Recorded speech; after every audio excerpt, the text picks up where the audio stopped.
ஏன்? எனக்கு உடம்பு என்னமோ மாதிரி இருக்கு. எனக்கு லீவு வேணும். வீட்டுல போய் ரெஸ்ட் எடுத்துக்கலாம் நினைக்கிறேன்.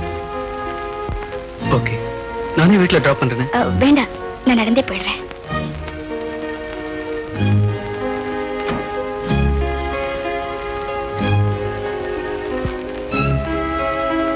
தெய்வமே, சபலத்திற்கும் சலனத்திற்கும் என்னை ஆளாக்காமல் ஒரு நல்ல தாயாக வாழவிட, அதுவே என் பிரார்த்தனை.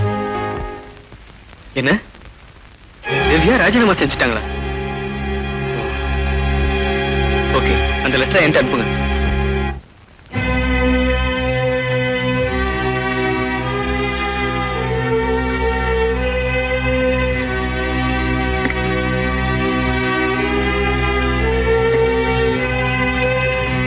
என்ன மம்மி, ஆபீஸ்க்கு நேரம் ஆகல?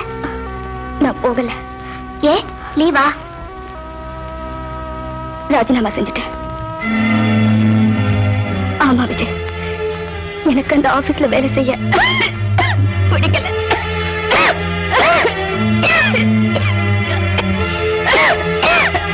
மம்மி மம்மி,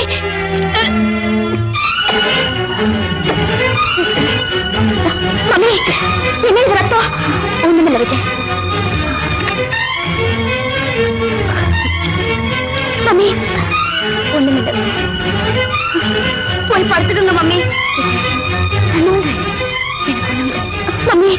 மம்மி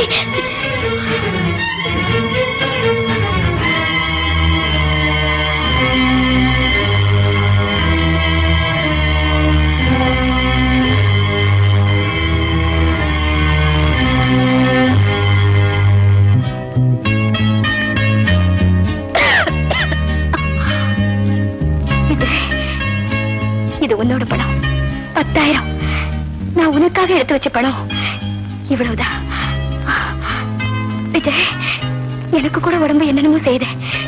என்ன ஜெனரல் ஹாஸ்பிட்டலுக்கு கூட்டிட்டு போறியா? நோ மம்மி, உங்களை பெரிய டாக்டர் கிட்ட கூட்டிட்டு போறேன். பெரிய நர்சிங் ஹோம்ல சேர்க்கிறேன். Vijay,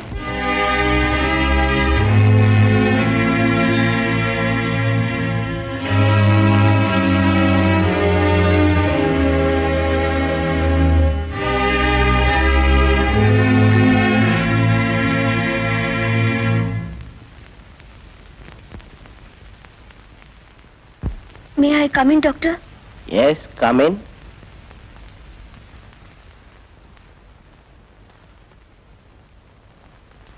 Sit down. Thank you, doctor. எங்க அம்மாவுக்கு என்ன உடம்புக்கு? எல்லா டெஸ்டையும் எடுத்ததுக்கு அப்புறம் தான் எதையும் சொல்ல முடியும். அம்மா உன் பேரு? விஜய். அம்மா உயிருக்கு எந்த ஆபத்தும் இல்லையே டாக்டர்? Don't worry, Vijay. எல்லா டெஸ்டையும் எடுத்துக்கங்க டாக்டர். மருந்தெல்லாம் எவ்வளவு விலையானாலும் நான் வாங்கிட்டு வந்துடுறேன். என்கிட்ட நிறைய பணம் இருக்கு டாக்டர்.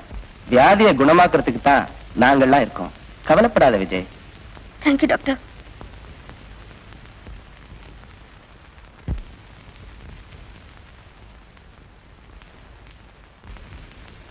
விஜய், எனக்கு ஒண்ணும் இல்லை. I'm all right. Yes mummy, எனக்கு தெரியும். You're all right.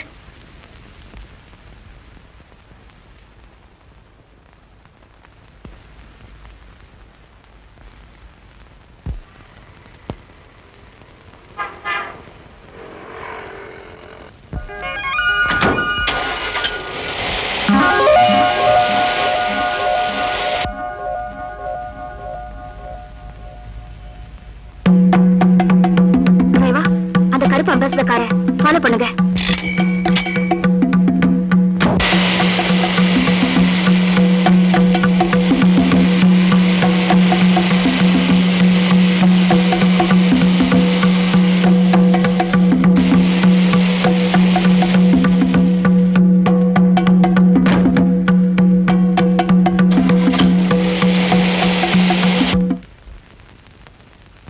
Hello hello. Yes aunty, உங்க பர்ஸ். ஆமா, இது உனக்கு எப்படி கிடைச்சது? நீங்க கடையில இருந்து வந்து கார்ல ஏறும்போது கீழே விழுந்தது. அதை நீங்க கவனிக்கவே இல்ல. ரொம்ப தேங்க்ஸ். தம்பி, உன் பேரு? விஜய். டேய் சங்கர், நீ எங்கடா வந்திருக்க? இது எங்க வீடு, இது எங்க அம்மா. ஆமா, இந்த வீட்டை நீ எப்படி கண்டுபிடிச்ச? வந்து நீங்க புறப்பட்ட உடனே ஒரு டாக்ஸி பிடிச்சு நான் ஃபாலோ பண்ணேன். ஸ்மார்ட். இத வச்சுக்க. Thanks aunty. எனக்கு வேண்டாம். எனக்காக டாக்ஸிக்கு செலவு பண்ணிருக்கே. பரவாயில்ல ஆண்டி, என்கிட்ட பணம் இருந்தது. ஐயோ நீ ஒரு அம்மா.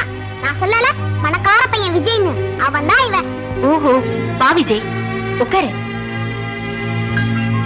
விஜய் நீ இப்பலாம் ஸ்கூலுக்கே வரது இல்லையா? வேற பெரிய ஸ்கூல்ல செஞ்சியா? இல்ல, அந்த ஸ்கூல்ல இருந்து நின்னுட்டேன். கோபால், ஏதாவது கூல் ட்ரிங்க்ஸ் கொண்டா. வேண்டாம் ஆண்டி, எனக்கு நேரமாச்சு. வரேன் சங்கர். பாய். ஆயா, அவங்க வேலையை விட்டே நின்னுட்டாங்கம்மா. இனிமே வரவே மாட்டாங்க. என்னது இப்படி சொல்லாம கொள்ளாம நின்னா எப்படி? இனிமே சங்கர் யார் பாத்துக்குவாங்க? ஆண்டி. என்ன விஜய், அந்த ஆயா வேலைய நான் செய்யலாமா? நீயா? ஆமா ஆண்டி, நான் சங்கரை நல்லபடியா கவனிச்சுப்பேன். அவன் ஸ்கூலுக்கு சாப்பாடு எடுத்துட்டு போறேன். விஜய் அதெல்லாம் வேலைக்காரங்க செய்யறது. ஆண்டி, எங்க தாத்தா செத்து போயிட்டாங்க. எங்க அம்மா ஆஸ்பத்திரியில இருக்காங்க. இப்ப நாங்க பணக்காரங்க இல்ல. நான் சம்பாதிக்கணும் ஆண்டி. நீங்க எவ்வளவு கொடுத்தாலும் நான் வாங்கிக்கிறேன். ஓ விஜய், உன் நிலைமையை தெரிஞ்சுக்கிட்ட. நீங்க எதுவும் செய்ய வேண்டாம். சங்கரோட விளையாடிக்கிட்டு அவனோடய இருந்தா போதும். மாசம் 150 ரூபா தர. Thanks aunty. விஜய் மம்மி, நான் இப்போ சம்பாதிக்கிறேன். மாசம் 150 ரூபா. விஜய், நீ வேலைக்கு போறியா? எங்க? யார்கிட்ட? நோ மம்மி, வேலை ஒண்ணும் கிடையாது. என் ஃப்ரெண்டு கம்பெனி கொடுக்கறேன். I promise. நல்ல ஹவுஸ், நல்ல ஆண்டி, என்ன நல்லா ட்ரீட் பண்றாங்க. விஜய்,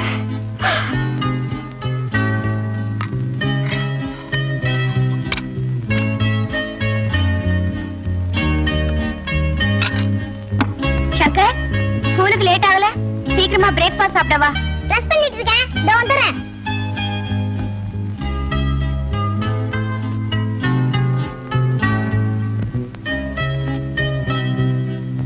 ஏ விஜய், இந்த வேலையில உன்னை யார் செய்ய சொன்னது? கோபால் வெளியே போயிருக்காரு, அதனாலதான். நோ விஜய், நீ உட்காரு. சங்கரோட சேர்ந்து நீ டிஃபன் சாப்பிடு. நான் அன்னைக்கே சொல்லிருக்கேன்ல, சங்கரோட பொழுது போக்குறதுக்காக தான் நீ இந்த வீட்டுல இருக்க.